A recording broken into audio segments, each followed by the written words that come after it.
Assalamualaikum warahmatullahi wabarakatuh. Saya Titin Gustia Widel, kelas 6B, NPM 186910560. Baiklah, di sini saya akan mempresentasikan makalah yang berjudul Problematika Pembelajaran Daring di SD di Masa Pandemi. Nah, materi yang pertama yaitu pembelajaran daring. Nah, pembelajaran daring adalah pembelajaran yang dilakukan dengan menggunakan internet sebagai tempat untuk menyalurkan ilmu seorang guru terhadap peserta didik. Dan pembelajaran daring dapat disebut dengan pembelajaran jarak jauh.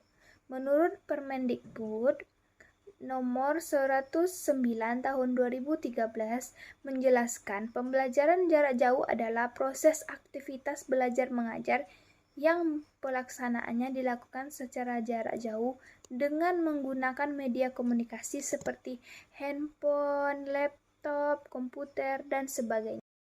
Nah, selain itu, pembelajaran daring memiliki tujuan yaitu memberikan pelayanan pembelajaran bermutu dalam jaringan yang bersifat terbuka dan dapat menjangkau seseorang yang belajar agar lebih banyak dan pengetahuan luas. Nah, dari pengertian di atas, maka dapat disimpulkan pembelajaran daring ataupun pembelajaran jarak jauh adalah kegiatan belajar dalam jaringan dan tidak bertatap muka dengan menggunakan media komunikasi seperti handphone, laptop, dan sebagainya. Selain itu, bisa juga menggunakan platform yang dapat membantu proses pelaksanaan pembelajaran. Nah, materi yang ke B yaitu media yang digunakan pada sistem belajar daring.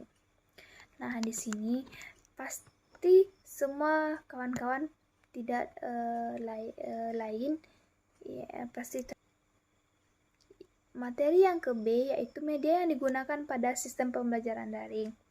Nah, di sini ada beberapa media pembelajaran atau platform yang digunakan selama pembelajaran daring berlangsung, yaitu yang pertama WhatsApp, yang kedua Google Classroom, yang ketiga Google Meet atau Zoom, yang keempat Paper School, yang kelima Ruangan Guru.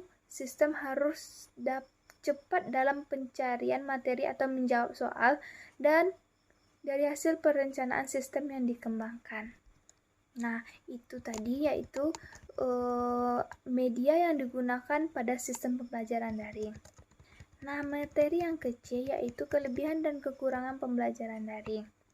Sistem pembelajaran yang diterapkan pasti memiliki kelebihan dan kekurangan dalam pelaksanaan. Begitupun dengan pembelajaran daring. Menurut Ahyu dan kawan-kawan, kelebihan dari pembelajaran daring yaitu materi yang diberikan dapat diberikan kembali secara berulang. Sedangkan kekurangan pembelajaran daring yaitu siswa tidak efektif. Tidak semua orang tua siswa memiliki handphone atau laptop dan pemberian materi terbatas dan tidak efektif. Selain memiliki kelebihan, juga memiliki kekurangan yaitu teknologi yang belum dikuasai oleh siswa dan guru, jaringan internet yang tidak sama di setiap wilayah, biaya internet yang tidak murah. Nah, dari penjelasan di atas dapat kita simpulkan bahwa kelebihan dari pembelajaran daring yaitu yang pertama, materi dapat diberikan secara berulang. Yang kedua, siswa lebih tenang dalam belajar. Yang ketiga, siswa memiliki waktu untuk di rumah. Yang keempat, siswa lebih rileks. Yang kelima, kota jaringan mendukung bila terletak di daerah yang baik jaringannya. Nah, sedangkan kekurangan dari pembelajaran daring ini yaitu yang pertama, siswa tidak efektif. Yang kedua, tidak semua orang tua siswa memiliki handphone atau laptop. Yang ketiga, pemberian materi terbatas dan tidak efektif. Nah, materi selanjutnya yaitu D, kendala pembelajaran daring SD di masa pandemi.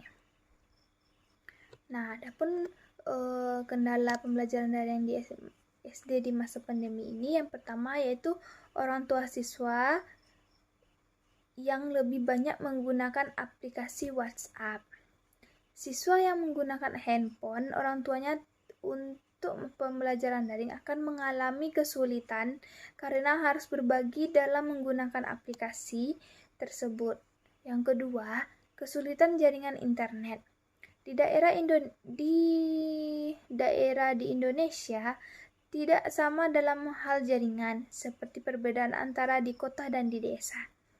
Di desa sulit untuk mendapatkan jaringan, sedangkan di kota lebih mudah dan lebih lancar dapat jaringan. Dikarenakan hal ini, siswa dapat tertinggal pembelajaran yang diberikan oleh guru. Nah, selain itu, pembelajaran daring terkendala oleh sarana dan prasarana yang kurang dimiliki siswa.